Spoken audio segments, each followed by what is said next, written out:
I sat under, or should I say I'm still sitting under the mentorship of Pastor Jerome.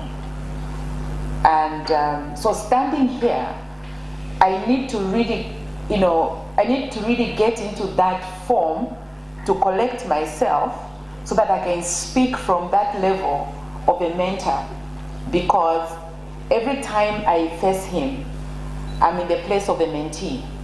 And so I'm just going to share a few things, and then I'll come and get to the place where I met him and how my life accelerated.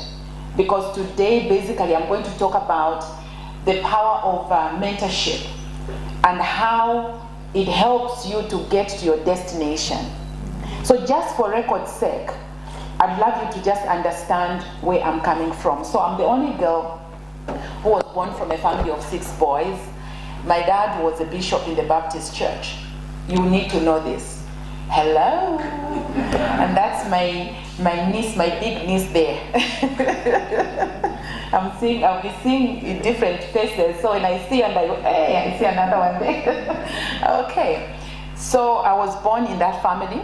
In the Baptist, my dad was in the Baptist church, and he was a bishop in that Baptist church. So I'd love you to understand this, because I think then you will appreciate what I'm sharing a little more if you understood my background. So being born in such type of a family with 6 boys, and I came number 6, had its own challenges, but also great opportunities. And it was in Baton. I was observing what was going on in that place. So we used to wake up the earliest with my mom, 04, to shine the veranda for you to see yourself. And then my brothers are just rocking themselves. I'm expected to go to school, but I've also got to cook. Now, being the only girl in the pastor's home also meant that I needed to participate in what was happening. As my dad was receiving endless visitors who would always come, to inconvenience us. Most of them it's just to inconvenience us. They would finish all our food and they would leave. But then it's endless cooking. I come from school, take off my shoes, immediately I've got to go join my mom, to cook for these endless visitors, and all these brothers were eating like there's no tomorrow. And this sometimes used to worry me. So I would ask my mom, why is it that I've got to be the one to wake up early and my brothers are just, playing around? Why is it that even when I come from school, I'm not given an opportunity for me to just be a schoolgirl and study just like I'm observing? The answers were, this is a culture. Okay, this is a culture that we are in. As a girl child, you ought to do this. But it had another angle. Another angle had to do with me observing what was happening. There was a particular incident that actually took me on that changed a lot of my mindset. One of the young girls, she was not really a friend, but she was in the choir. She got pregnant in grade 9. I think I must have been in grade 6, if I'm not mistaken. So I wondered why she stopped going to school. And the boy who impregnated her was beating the drums in the church. He continued going to school. So I remember asking that question. Why is it that, I can't mention the name because there's social media, there's everything I may mention, and then she remembers it's her. Why is it that she stopped going to school and the guy has continued? Again, an explanation was given. A few years later, I think the baby was about 2 years. This girl got married to an elderly man, almost father's age, like 20 years older than her. And that is how within 2 months, she stopped looking the girl. She aged like a twinkling of an eye. I observed that and my heart was in pain. Why is it that she stopped going to school and the guy is even dating another girl? And he's just having it cool. All these things are going through my mind and I'm checking out what is going on. When I go to the workplace or where my dad was working, the manager was a man, all the top people were men, and then women were secretaries. When I went to the hospital, doctors were men, women were nurses.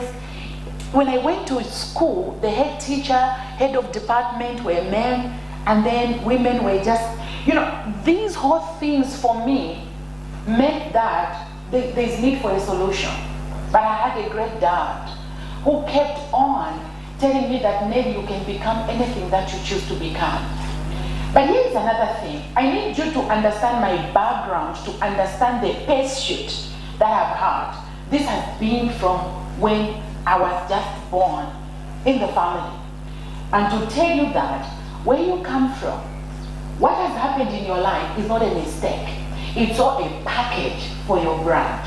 Everything that you've gone through, whether it looks like it's bad in other people's eyes, but it matters on how you interpret it yourself. Because it is all those challenges that become grit. It's all those challenges that gives you the resilience. It's all those challenges that gives you a push to become the best version that you choose to become. Well, you can choose to be a victor or a victim. It's really up to you that you get to choose. Okay, so that is another angle. Another angle used to also, baffle me. A young girl would be so excited and she's in the choir, very happy, or as an intercessor or an usher. And then all of a sudden my dad would walk them on the aisle and pronounce them husband and wife. Within 6 months to getting to a year, I would see this girl. They got married together. They got married as man and woman. But after 6 months, I always saw a woman coming back. Okay? Now remember, I'm already in hospitality ministry, because when you're a pastor's child, you have no choice. You are in the hospitality industry already, because you've got to serve these visitors with water, with tea, and all those things. So as I'm taking my tea, I remember this one. I was 9 years old. As I'm taking my tea, I'm being asked to pour for this visitor. I'm listening to a very depressing story. And this depressing story was not told once. This story is 99.9% of every young woman or every older woman who came in the presence of my mom or my dad had to do with how bad marriage was, had to do with how she was being crushed in one way or the other. And so as I'm pouring tea, I'm listening to all these painful stories, and my heart is in pain. You've got to understand where I'm coming from for you to appreciate what I'm talking about. Probably you have gone through some situations and you are really wondering why you have actually not ended up becoming a victor, but you've become a victim of circumstances because of choices. It's all because of decisions that you get to make when those situations are going on. And so this woman was beaten, and when I conclude with this testimony, then I'll get on the journey on the things that have helped me to become this that the Lord is helping me to become. The woman was beaten on a Wednesday. She came in the morning at around 10 to see mom. She was beaten on Wednesday. Now, why she was beaten, the husband was an elder in the church.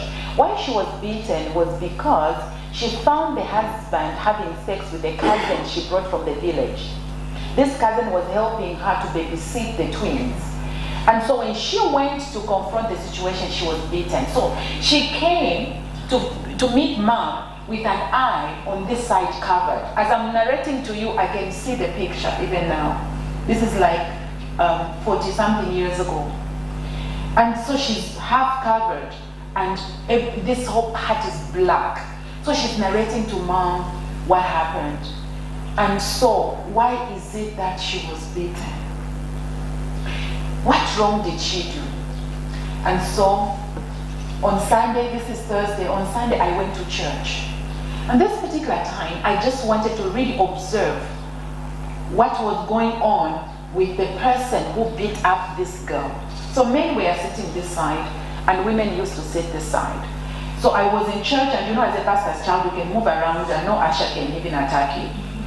So I was looking on this side, and I'm looking at this man who did this on Wednesday night, and he's jumping up and down. He's excited. He's having a nice time with his God, singing a Lamba song, being in the Baptist church.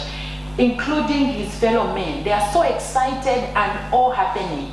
So I moved and I went on the other side, the people that looked like me. They were looking like a cloud had fallen on them. They were looking older than their age. They were so depressed. That day, this is what happened. This is the beginning of what you are looking at. Because that day when my father finished ministering, I was 9 years old. After you finish ministering, you go to a particular room with the elders. That day, I stopped the elders from going with my dad in that room, and I told my dad I needed to have a conversation with him. And I told him this: I need you today to tell God to change my sex. Today I want to be a boy, because all that I have observed is that God hates women. That is what I've seen. I haven't seen a woman who's happy. I haven't seen a woman who's excelling. I haven't seen a woman who is really excited. She is abusing marriage. She's looked down upon, and you have 6 children and they are all boys, and you get to choose to make me to suffer. Today we won't leave this room until you change my sex, because you work miracles. I've seen a lame person walk. You will work that miracle. And we were in that room for almost, if I'm not mistaken, 30-40 minutes with my dad having this tug of war. I was daddy's baby, so I could get away with it. I remember my dad getting an old book with a pen, and he said, "Nellie, now listen to me. Nellie, I do not understand a woman myself. And I think she does not understand herself. I would love you to ask God who a woman is. And please, whatever he tells you, pen down. Write it down." And that is how I started penning down. I've authored a book, The Make of a Real Woman. The journey started then. Though mostly decoding the voice of God started when I was 13. That is when I was able to actually really get what God was talking about. And what I discovered in his word amazed me. Because when I had encounters with the Lord, God began to speak to me how important I was. How that he created me in his own image. That scripture in Genesis, I'm not going to get into the Bible because I'll be an amateur in the presence of Pastor Jolomi. You don't start becoming a preacher in his church because you just play a very amateur game. So I'm not even going there. Because I'm sat under his teachings. I remember asking him like, okay, how do you read the Bible? You make all of us like we don't read the Bible. How do you get revelation? You know? And I'll tell you the answer, because I need to build the story for you to understand the journey, in order for you to appreciate that everything that you want to become is right inside of you. And so when all these things were happening and I began to pen down, that is how come God spoke to me that when he made me in his image, you know, he made me into his likeness. The image is being like God. That is the scripture just leaped out of my life. It was like I was on your marks, and then get set. It's like that day when I read that scripture, it was like go. Because when I look back, it is from that time that I've never looked back to feel bad that I'm a woman. It is where now, when I look back, I want God, if you want to recreate the world again, and he asks if what I want to become, I will raise everything that is inside of me to be born into a woman, because I came face to face with the interpretation of who I am in him, especially that I'm even female, because I've got an added advantage. You can say amen right there. Amen. So now, when these things began to happen, and I understood that I'm made in the image of God, and then I'm made in the likeness of God with a creative functionality, because that's the likeness of God, having that creative functionality. And then when I read another thing from that first Genesis chapter 1, verse 26 and 27, when you say, let them And God remained as a spirit, and then he said, let them. He now pushed me to get what belonged to me, and for me to have dominion. And this one spoke to my life. I've penned down properly in my book where I've explained what God showed me. And when he said, be fruitful, multiply. Remember, I'm a pastor's child. So most of the times when I'm hearing be fruitful, most of the times it used to be interpreted as into having children. Because most of the girls, even when you are playing around, they are putting babies on the back. You know, and they have to cook for the dad. Even when you are like 5 years and 7 years, the man is always the father, and then you have to put the baby on the what, and then you've got to cook for him clay, and you give to him. You know, so I don't know if you are you are .com. I never played like that. But then when God spoke to me that this being fruitfulness had to do with the gift that is inherent, that which God put inside of me. Because when I was born, God, you know, every baby, because I've got that medical background, so I know what I'm talking about. Every baby, when you are born holding something. You come out of your mother with the end from beginning. Every baby, when the baby is born, looks old. Before the baby cries, the baby looks old. So when you come out of your mother's womb, you are actually old with the end holding something in your hand. Every baby is born with a fist like this. And then when the baby cries, that is when the baby releases and becomes a baby. Wow. Now that's a mystery right there. That's a mystery. So each one of us are born with something in our hands. You are not born here on earth by accident. God began to minister to me that from the time that he released me out of the loins of my father, it is because I had already responded to an assignment. So my father and my mother were just conduits here on earth. God had already given me my eastern part of the garden. I already had what I was supposed to do. And so when you look at just this fertilization that is taking place, when you see first and foremost the seed leaving the loins of my father, when that happens, do you know that millions of seeds are released at the same time in one ejaculation? Millions of seeds. I don't know about your birth, but with these are things that encourages me. And I want to encourage you, because this is what will get you to work out your salvation, to work out your gift. You've got nobody to blame. Environment, talk about environment. Talk about your foundation. Talk about all these things that you've been told that it's a demon of your grandfather that has made you to be wherever, so vomit it out. All those stories, I've gone through them. And I realize the demon of my grandfather has no hold of my life. Yes. I've got a responsibility. Because at that time, when my father released, there were so many seeds that actually came out. But because it is me who was destined. Do you know that this also, ladies, how many ladies we have here? Let me build ladies a little bit, because I think we need to be built a little bit. Let me just zero in there. Do you know that when the seed comes out, it's XX and XY. XY is what makes the girl, the boy. XX what makes the girl. And so when these, the seeds come out of the man's loins, medically they say the XY runs faster, but has got a shorter lifespan. That's what researchers say.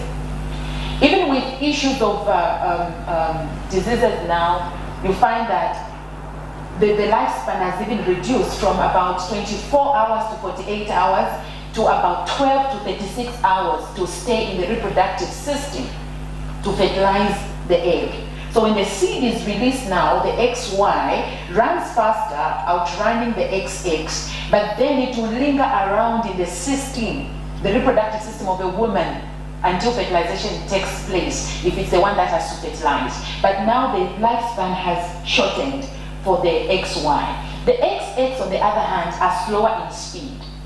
Okay? They come from behind, they're slower in speed. But the researchers are saying The lifespan of the XX is about 48 to 72 hours. They linger around. And unfortunately, even with all these low immunity, the XX, according to researchers, still is at 48 to 72 hours lingering. The XY has reduced to 36 or 48 hours. Whatever that means, I don't know. But I want you to imagine that particular time when I was conceived or when you were conceived. But I like telling my own story because that is just where I get my strength from. All the XYs, because they got used in the reproductive system of my mother to be the champions. So they outtrained, okay? They outtrained me and they went. They did not find the egg. So they started dying one by one. And then I came from behind, you know? I came from right behind and said, yes, bro, you are there. What happened?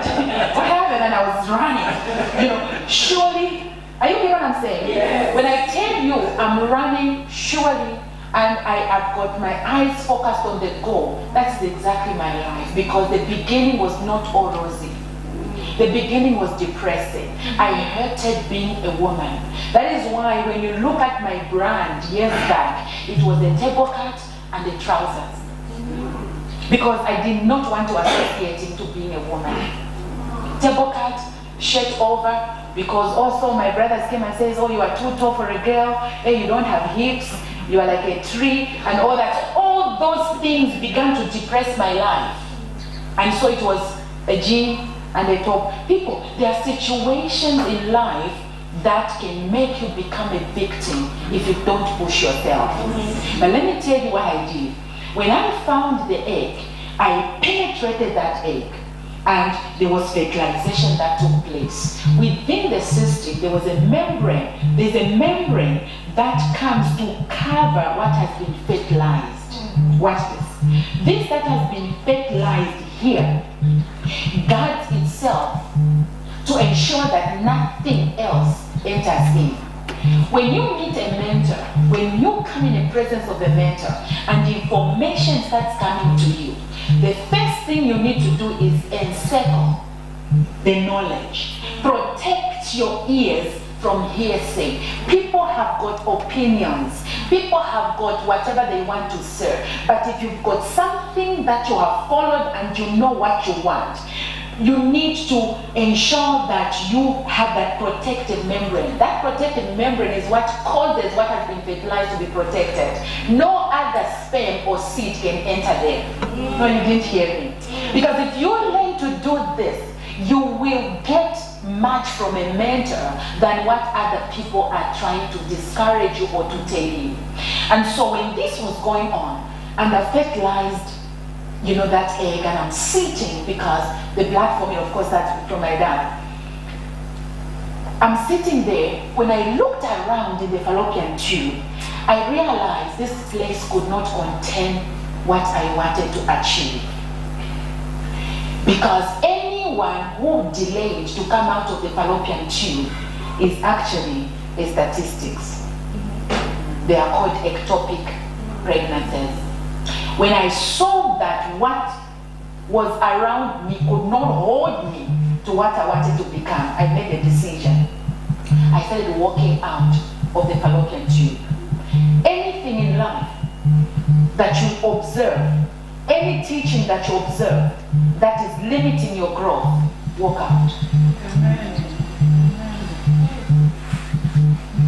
You walked out. This is why we are here.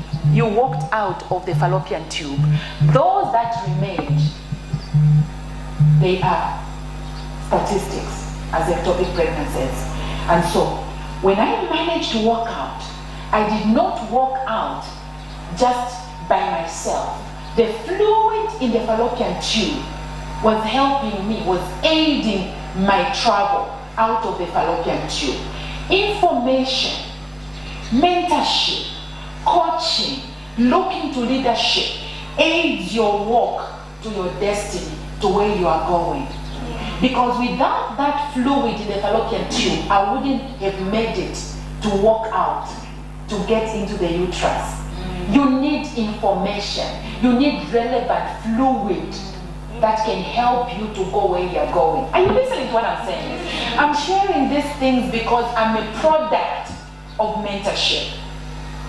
Whatever I do, let me tell you something. You can go to my social media platforms. I talk about the power of mentorship. That is why I'm still in contact with this man of God. And I haven't yet arrived. Remember, I'm still in the stomach. So I haven't yet arrived. When you get into the uterus, you need to realize that it is not yet time to show off. Because in the uterus, you still need to be assisted.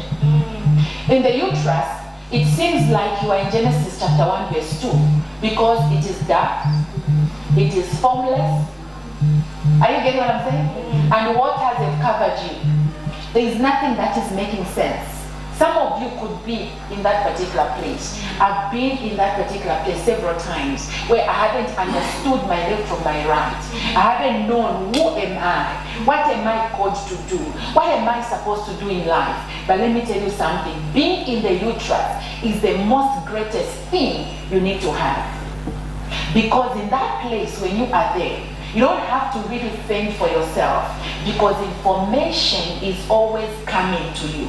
Are you getting what I'm saying? You are eating because that baby is eating via osmosis, diffusion, and capillary attraction, and the child, but then it's dark, and nobody is actually appreciating. Am I supposed to be here?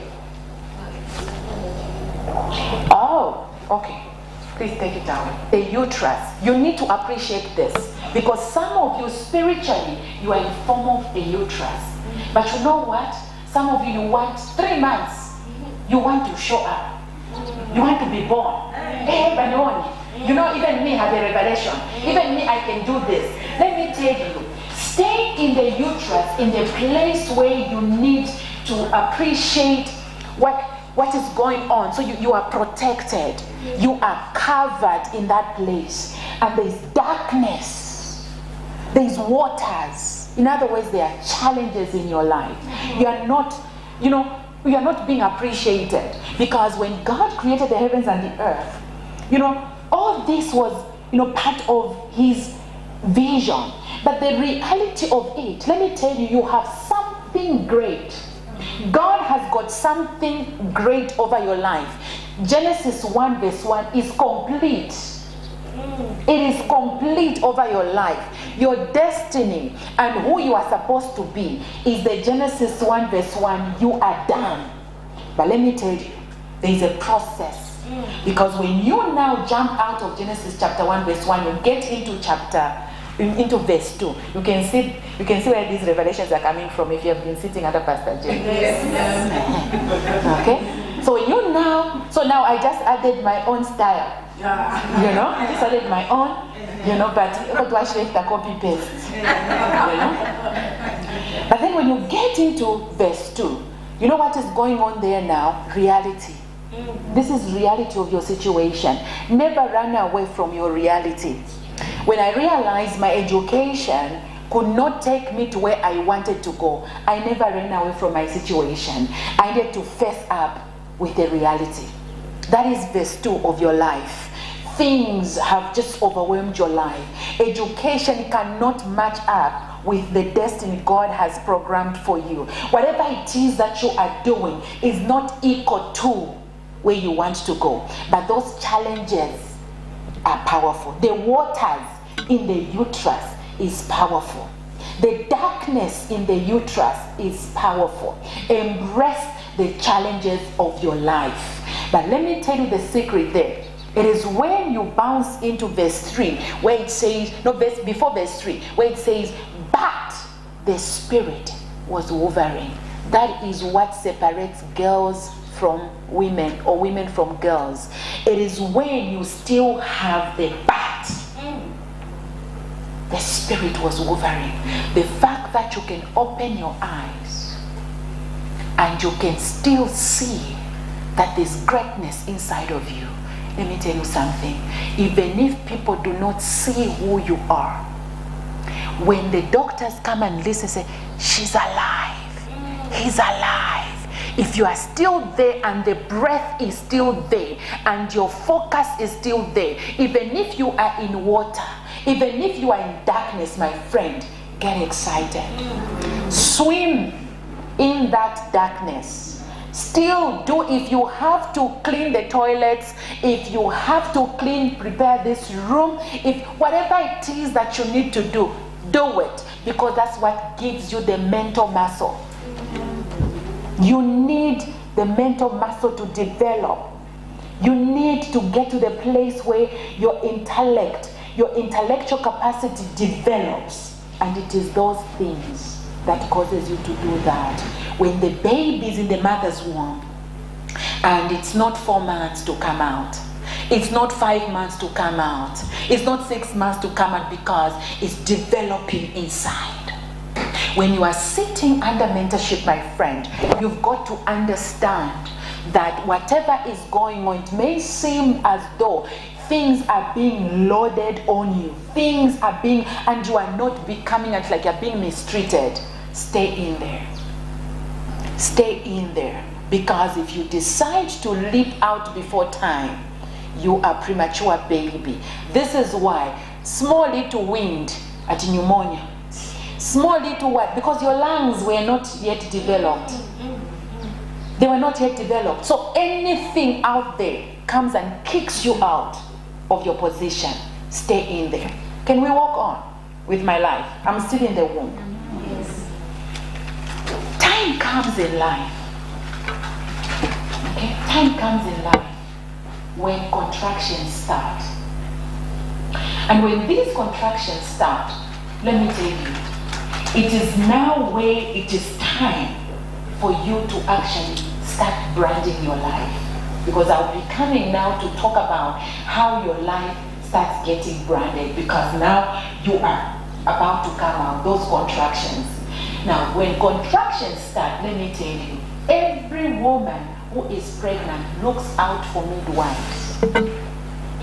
For a midwife who will give her a right posture, who will counsel her on what she's supposed to do when, and what's supposed to do what particular time. So here is my journey. So one time, it so happened that the Lord began to speak to me and my husband that we needed to move and sit under the leadership of Pastor Jolome. When this was being done, the pregnancy was already big. People were already seeing prophetess.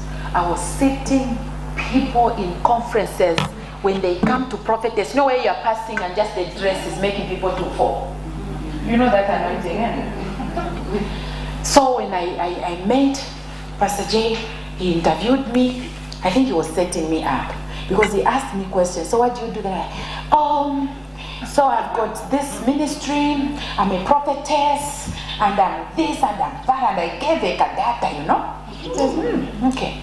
So if we've got to make this thing happen, this kataito first, yeah, pause. Yeah, we know you've got the calling, but let's just pause it.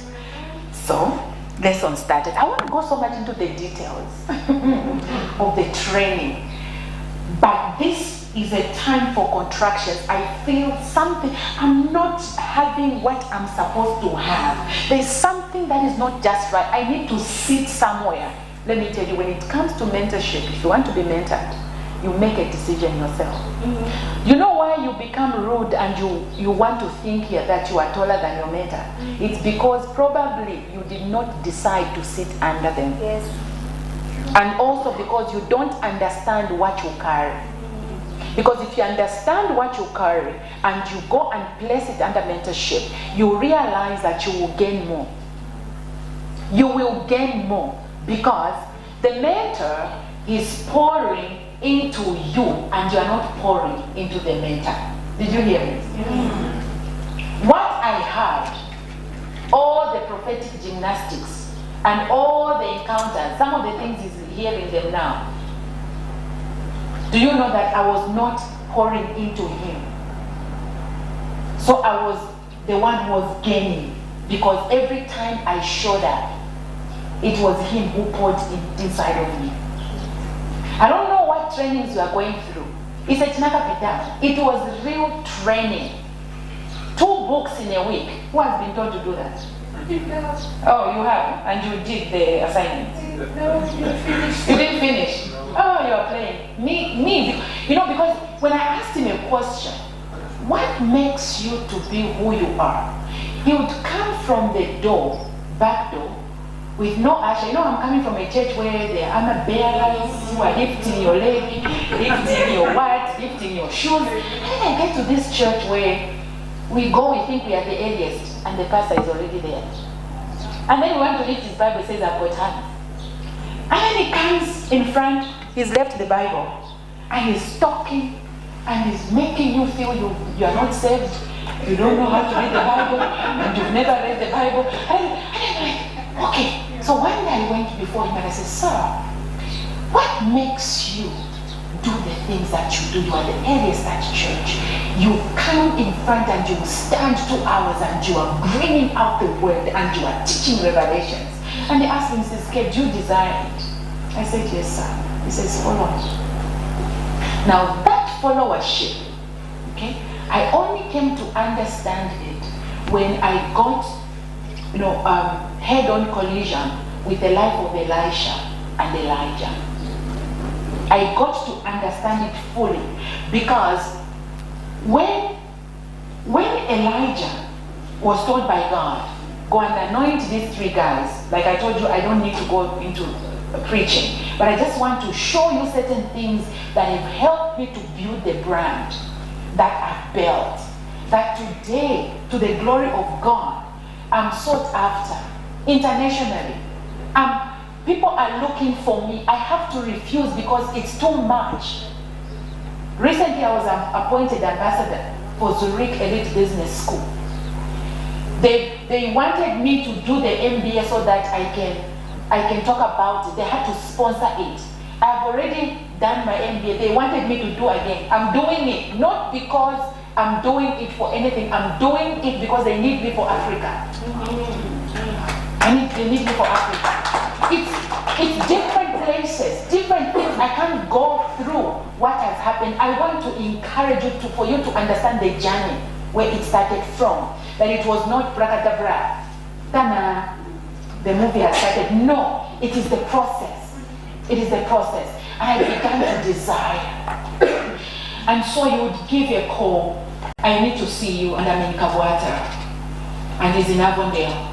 I'm like, okay, just to take 2 hours, but he says, I've got to see in the next 30 minutes. How you get there, it's your own story.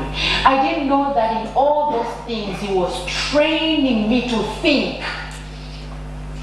The training was not about him thinking for me. It was for me to think, how will I get there on time? What must I do? Whatever the case, I need to arrive on time. 2 books given. Nellie, you are shallow. Yes, you are Madam Prophetess, demons are falling and everything, but you are too shallow. You need to get yourself to understand. So read these books. And I began to read, and I'm like, you who don't finish me, I made sure I wanted to be one of the best students in his life.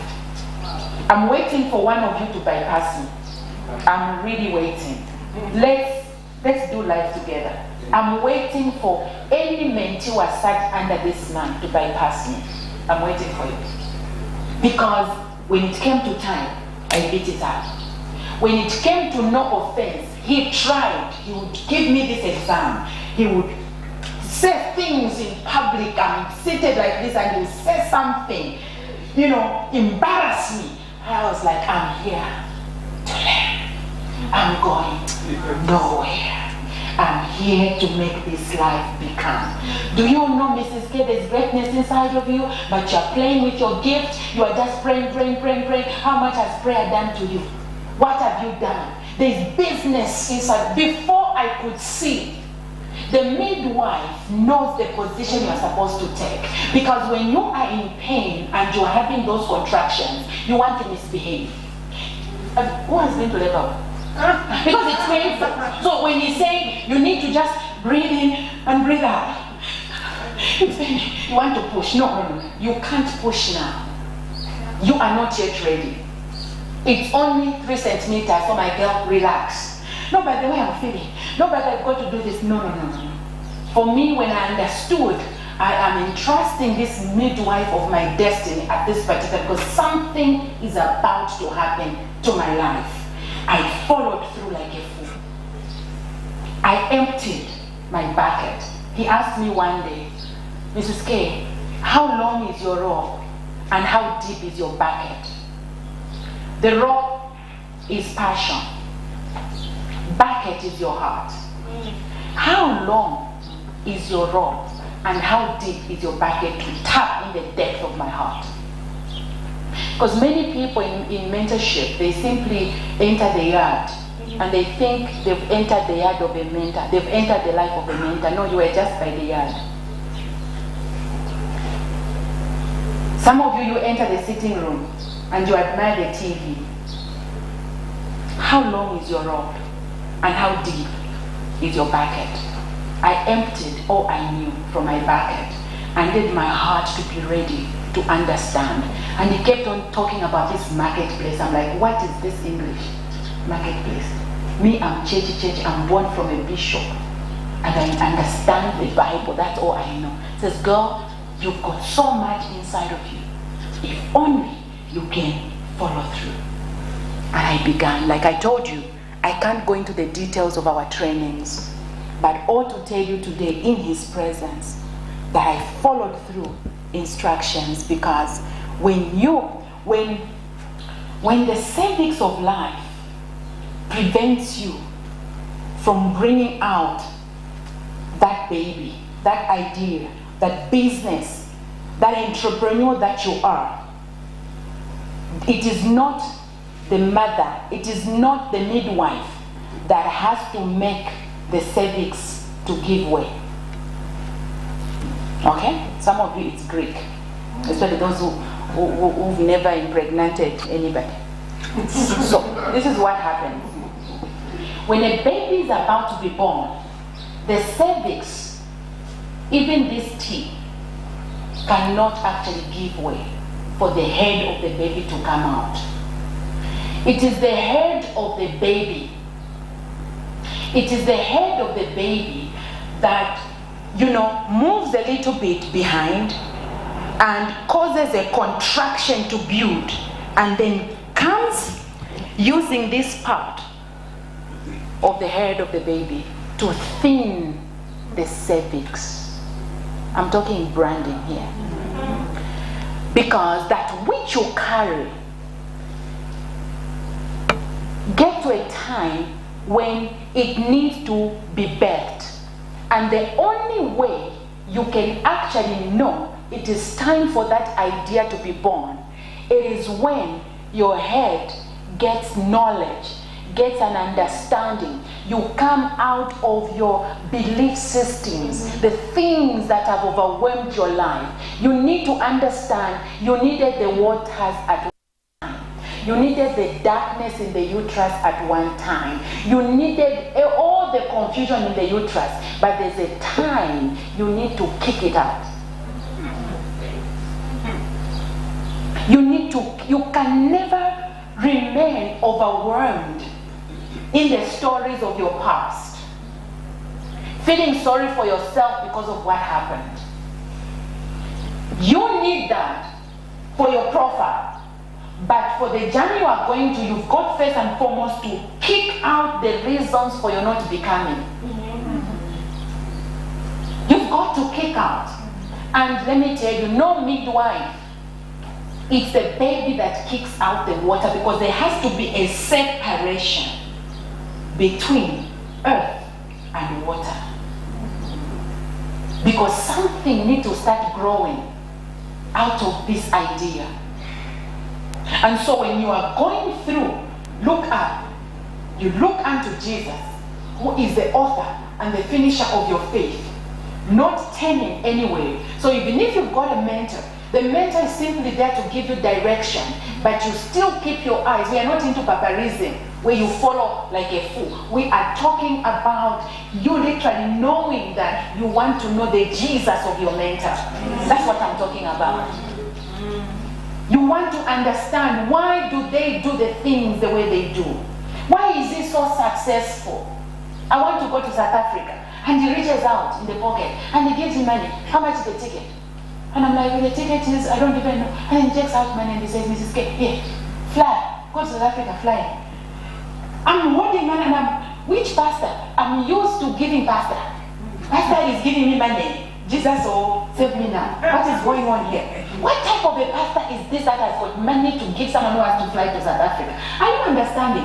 All these things are helping me to thin out the cervix of my life that has been causing me not to be born, not to birth out this idea. Because as this information is coming, all the time it is causing increase in the contractions. It's causing increase for me to become the best version that I want to become. Are you understanding? And so they will say 4 centimeters. This idea is still bubbling. This idea has to come out. This thing that you were born with an inherent gift. It needs to show up because many people must see. You've got to be fruitful. This idea must multiply. It must fill the earth by adding the expertise and skill to it. It must dominate. Whether they are competitors, it must dominate. And it must subdue, like Coca-Cola has subdued. Doesn't matter what drink you bring, it has dominated. It has subdued. And it has filled the earth by franchising. That's about your life. Your life must be duplicated. He has duplicated his life through me. You have no idea. Wherever I go, this that I'm sharing today, I share to the world. I tell everybody when they ask me, when they were giving me an award in 2019 in New York City, and people came with their stories, big stories. I came with my humble story. I shared what I've shared to you. Born from a pastor's house. This is what was happening. This is what gave me passion. Because I wanted to make a difference. I wanted to prove the world that a woman can also become. I wanted Dad to know that his instructions worked. Because you can become what you choose to become in life. It's a decision. And I shared that basic story. As they were awarding me the Chairwoman Award in the New York City, and they were reading my profile, they were reading things that I've done. It is all these pieces that I'm giving to you. Some of you have trashed your history, where you are coming from. You've trashed the road where you met him, where you met Jesus. You've trashed things in your life and you've forgotten. Let me tell you, me, that is what makes me me. As it was reading and it was flashing on a big screen, Dr. NELLIE KANGWA, this, born in Baton. I'm even proud of Baton, where we spoke in church Lamba. And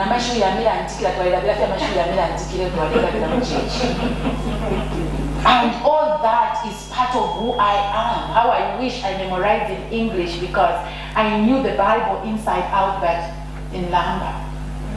All that spoke in New York City. And they gave me that award. It is a package of everything that you go through that causes you to have this contraction, and you've got to come out because time has come, but then you are being guided. This is the time. This is what you must do. This is, wait, it's now like this. It's now like, and you are obeying, because when you obey, you won't cut up yourself. When you obey and you are focused on the goal, on what needs to become of your life, you are born, you have a baby, or you have a brand that is alive. And so, as this baby is coming out and the cervix is giving way, the waters have been separated. I'm reminded of the very time that God himself, when he looked that everything was dark and there were contractions, and he said, let there be light. That light is the beginning of contractions. But then when he looked at the earth, he realized that the earth was in water. And so in verse 9, the Bible says, and he called out the dry land out of the water. Let me tell you, Regardless of what you have gone through, the value over your life does not change just because you are in water or just because you are in problems. Because God said he called out dry land out of the water. Why was the land not wet? What did the Bible say? He called out the wet land out of the water.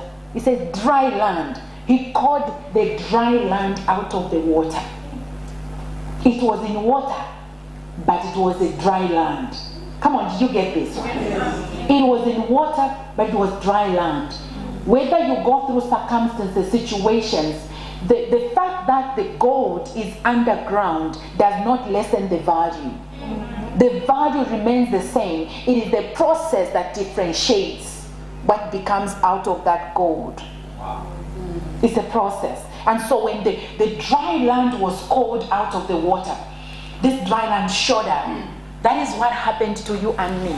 There is a day when you now cried out, you showed up, you separated yourself from the water, and you came out as this person full of life with a gift in your hands.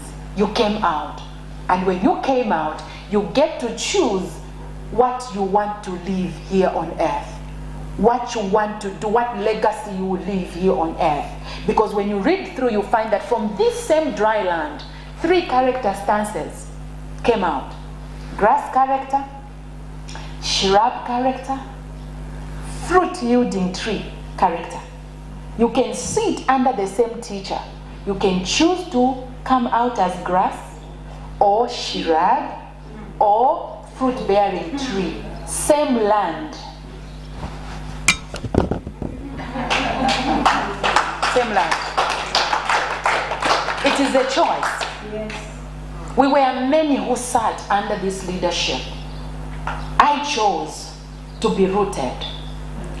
I chose to lower myself. I chose to be pruned because I did not want to be born out of a mentor's life as grass. Because you know what grass character? Look at your life. Grass character lifestyle is a life where you are being stumbled upon, low self-esteem, you do not grow, you know, people are just stepping on you because you are not arising. You are not becoming. You are not bringing forth the fruit. That is grass character.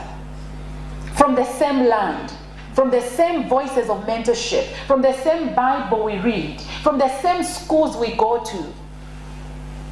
I looked around and I said, no, I'm done with having children. But let me share with you one thing that we were also guided. So, lost my job, my husband, okay, me I stopped, my husband lost his job, just a month apart. Let me tell you, the power of mentorship is where you have your ears opened. And I remember when we went to him to see him, to say, this is our situation, we are failing to make ends meet. And he told us, he says, can you leave your house in North Mid on rent and find a house in a cheaper place? This lifestyle you want to maintain can never take you anywhere.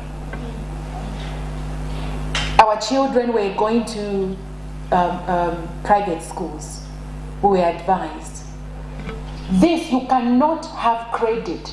You keep on borrowing to pay school fees. It's a fake lifestyle. And I remember, my niece is here.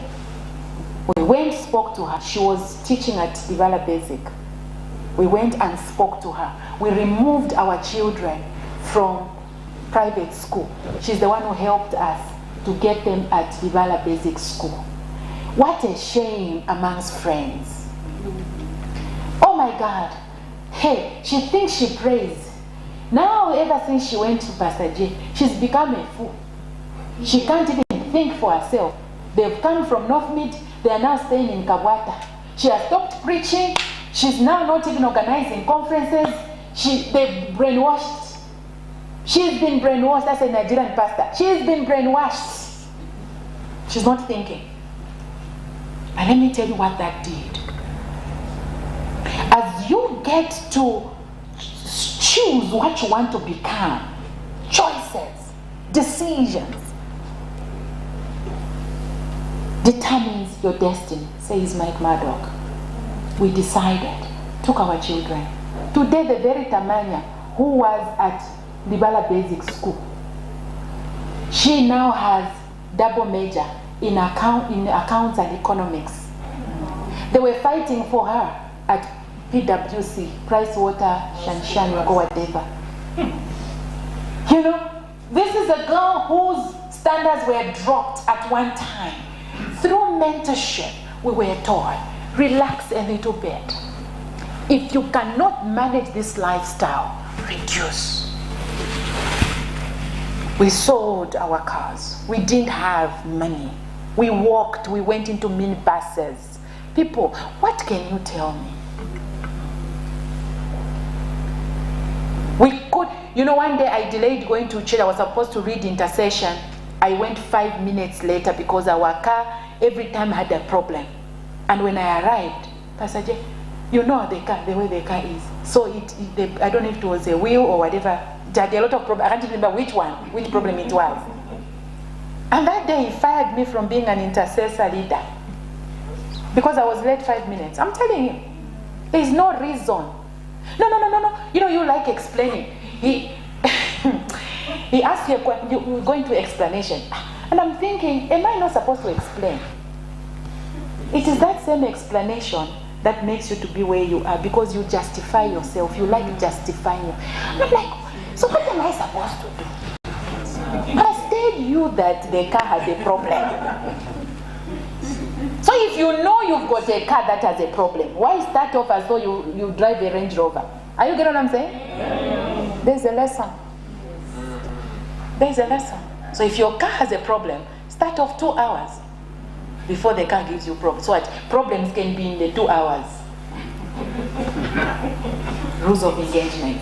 All those lessons made me not to be born into grass because I did not want to have grass character where I'm being stumbled upon, where my character, you know, has offenses. My character has got unforgiveness. Every training I went through was so that I'm properly grounded.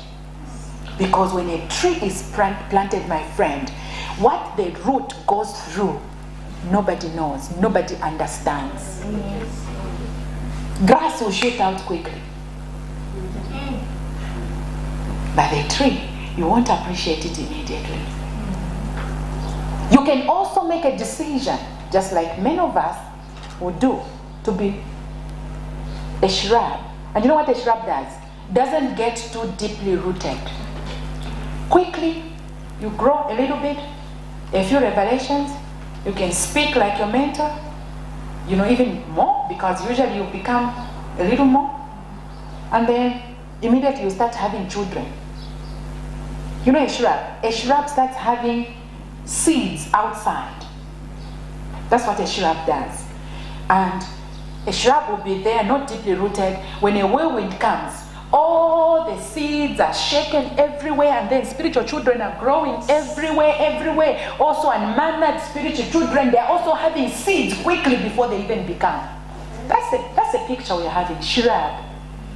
And when the whirlwind is stronger, the shrub is uprooted because the roots are not deeply rooted.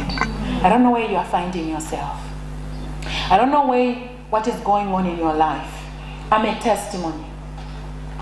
I'm a testimony of digging into a relationship and getting what belongs to you. Amen. I'm not leaving you until I get what belongs to me.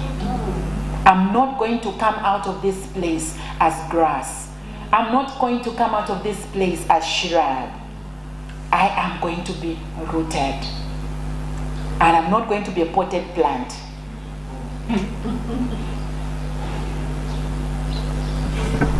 As this is going on, there's so many things that begin to happen because now people begin to laugh at you.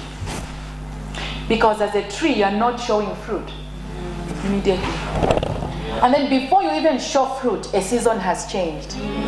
You are dry again. Hey, what type of Jesus are you worshiping?